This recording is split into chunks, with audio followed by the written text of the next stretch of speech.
Фронт отодвигается все дальше от Донецка, а мы идем за ним. Кирилловка, Новоселовка, Заря – поселки, недавно отвоеванные армией ДНР, народной милицией. После военных первыми, иногда еще до саперов, заходят неравнодушные русские люди. С едой, лекарствами и готовые достать для местных жителей самое необходимое. Здесь мы встретили Дарью Федько, вежливую леди Донбасса, с которой совсем недавно делали интервью. Правда, в Москве и в совсем других условиях. Мы не сомневались, что сегодня Дарья и ее фонд «География сердца» будет на передовой гуманитарной помощи на новых территориях ДНР. Мы приехали, чтобы привезти людям в освобожденные населенные пункты медикаменты по списку, на месте разобраться, что еще им нужно, потому что списки, к сожалению, бывают достаточно неподробные, недостаточно детализированные. То есть вот они, например, вот в Кирилловке, где мы сейчас были, подали список только на медикаменты, выяснилось, что у них еще 5 лежачих, то есть нужны препараты и средства для обработки, да, таких пациентов, что есть необходимость в продуктовых наборах. Вот, поэтому все записали, сейчас будем работать. Сейчас поедем в Новоселовку, там тоже отдадим часть груза по списку, там тоже по медикаментам был большой список. И будем уточнять, потому что у них по списку есть онкобольные, есть диабетики, но не совсем понятно вот по диабетикам тоже, какие они на таблетках, на инсулине, если инсулин, то какой. Поэтому вот, к сожалению, сейчас мы пока без препаратов для этой категории едем. Сейчас будем все выяснять на месте, что еще нужно. Какой инсулин? Короткий, длинный? Какие препараты? Какая должна быть дозировка? Мне надо вот это я не смогла взять, потому что... вы его не взяли. Тогда хорошо. А какие я возьму? Я точно знаю, что там это по назначению. Они как минимум короткие и длинные. То есть, как бы это невозможно. Это не то, что я могу вот так взять. Мы просто вспомнили, ты не знаешь, какой второй лидокаин. Сейчас еще вот, и вот вода для инъекций. Там потом еще, по-моему, вот здесь должны быть шприцы. Да.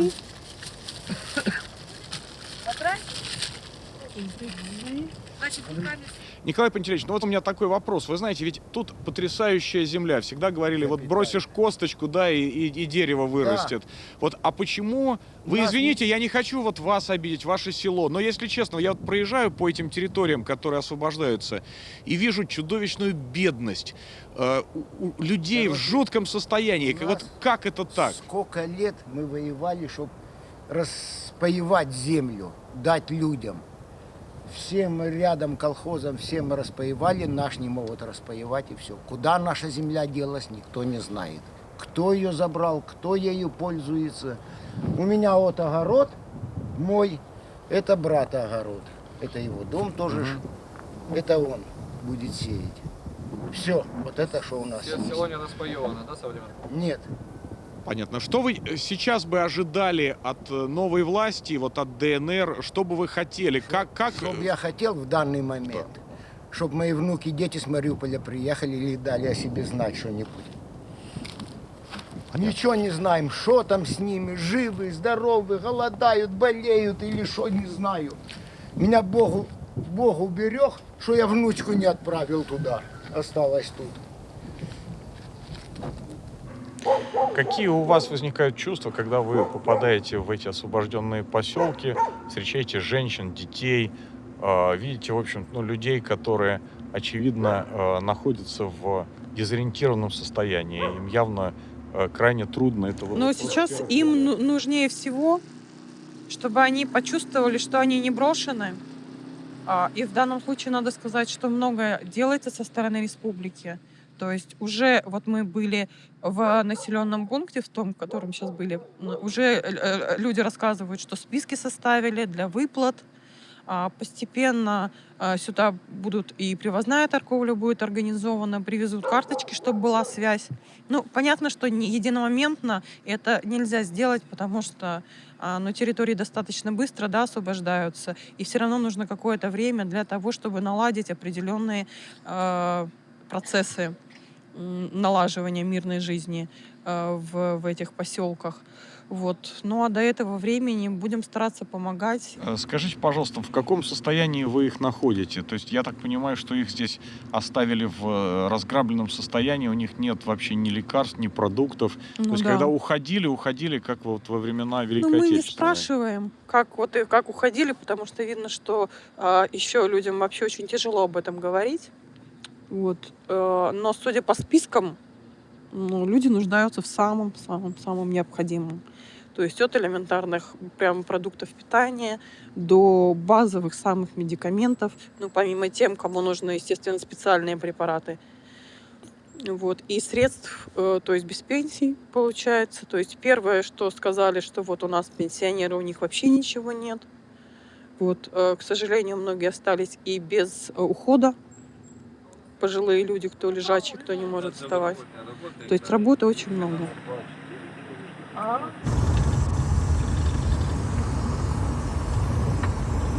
Я сейчас за вами ехал и обратил внимание, что вы как бы мне сигналили, чтобы я к обочине сильно не прижимался. Я так понимаю, что здесь еще заминированы дороги, Да, да? дороги как бы с освобождением наших населенных пунктов, которые были подконтрольны украинской территории, они освобождаются, но, соответственно, обочины, поля, которые переживали украинская армия о том, что пойдет наступление по полям, они заминированы, но немножко они не учли русскую смекалку.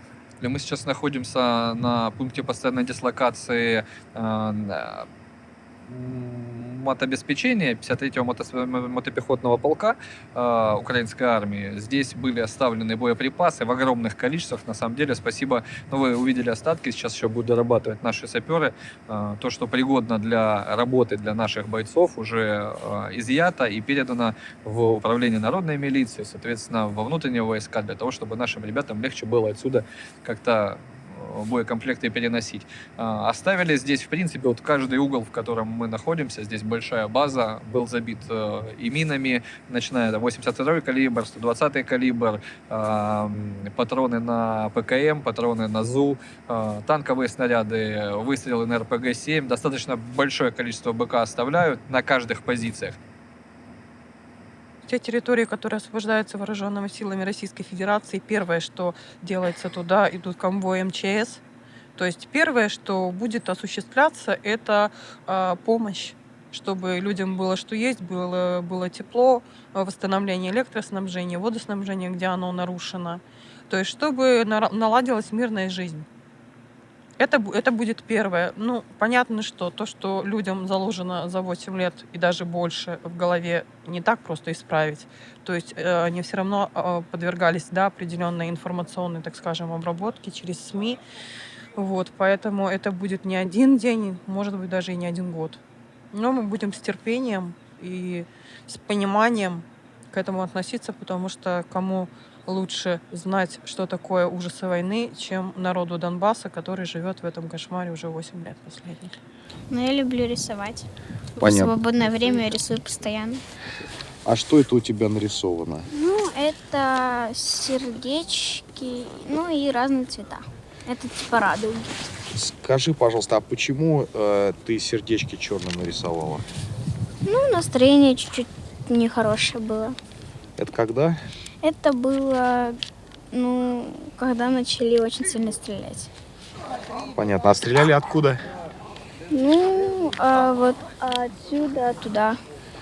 Понятно. То есть это вот со стороны ВСУ в сторону наступающей Донецкой армии. Понятно. А какие еще у тебя рисунки? Покажи. Ну, вот. Это летний рисунок. Понял. А что это у тебя слева? Вот, Вот это? да, Это арбузик. арбузик, понятно. А это справа что? Ну, это типа солнышко. Понятно. И тоже черные сердечки, да? Ну, когда был плохой день, я рисовала черными. Так, а это что? Ну вот я рад, что, знаешь, у тебя уже нет здесь черных сердечек. Я думаю, что скоро должны появиться красные. Значит, пришел мир, да? Ну, наверное. Если все закончится, не будут стрелять, самолеты летать. Будет хорошо, если родители приедут. Обязательно приеду. Так, и покажи, что еще. Ну, тут больше ничего нету. Понятно. пустое. То есть здесь дальше будет следующая картина. Да. Дарья, ну и последний вопрос. Скажите, вот сфера действия фонда «География сердца» и ваша лично ограничивается вот Донецкой Народной Республикой и освобождаемыми территориями в ее границах полных? Или вы готовы по мере продвижения спецоперации помогать людям и во всех других городах? Мы вплоть до Киева? готовы помогать вообще всем людям, кому нужна помощь. Я, в принципе, не делаю разницы, да. Люди, они все одинаковые, по большому счету. Где нужна помощь, значит, там просто нужно помочь, а остальное потом будет видно. Проезжая вдоль зеленых полей, я думал о том, что эта земля создана для того, чтобы дарить жизнь. Тут должны быть процветающие сады, фермы, села. Тут такая земля, что, как говорится, посадишь оглоблю, вырастет тарантас. Теперь главная задача – сделать так, чтобы жизнь тут опять расцвела, как этого уже давно здесь не было.